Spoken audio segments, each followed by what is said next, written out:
And we're back with WSJ Lunch Break. Breaking news, Punxsutawney Phil goes free after a narrow brush with the death penalty last week. Here with the breaking news is WSJ law reporter Reed Albergotti. Reed Albergotti, so many twists and turns in this case, I can barely keep up. Now, when we last spoke... It's really spoke, a saga. Yeah, Phil was on very shaky legal ground for his very poor prediction of an early spring. What has happened since? Well, apparently Phil has some very good legal representation because the prosecutor came out today and he said, you know what?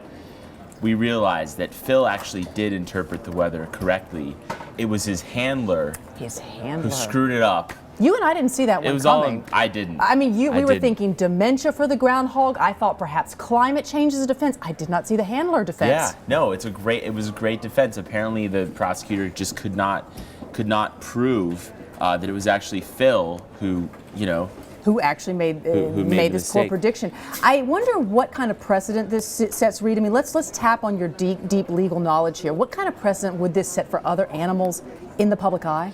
Well, I think it shows that it's really smart if you are an animal making weather predictions to have, one person sort of between you and the public. Interesting. You create some intermediaries, you've got plausible deniability. That could actually cause for a surge in employment of animal handlers. I mean, this could end up being good for the economy. It really could. Yeah, get out your top hat and go find a groundhog.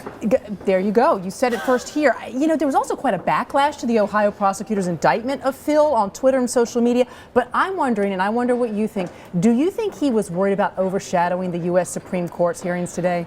Well, yeah, I mean, obviously, this is a big deal, this Supreme Court thing. But I mean, is it as big a deal as Punxsutawney Phil? I know. I don't know. I'm not tapped into the the public's awareness like that, but I will say that it looks like he may have jumped the gun a little because he was really accusing Phil of some pretty harsh stuff. I mean, he was asking for the death penalty. And backing off, I mean, in this memorandum of support he wrote today when he dismissed this, he said, no one should consider this case all that unusual. After all, the majority in the U.S. Senate is represented by a donkey. The majority in the U.S. House of Representatives represented by an elephant. And there is a lame duck in the White House planning to turn loose an Easter bunny on the White House lawn. So, I think he's sort of backpedaling. I would not want to be an animal in Butler, Ohio. No, it's a very good point. You could really end up in legal trouble. All right, for what we know, Phil is okay for now. It's true. Reed Albergotti, your expertise is invaluable at the Wall Street Journal. Happy to do it You became a law reporter to make a difference. That's right. You did. Thanks for being here with us. This is important stuff. All right, see you soon.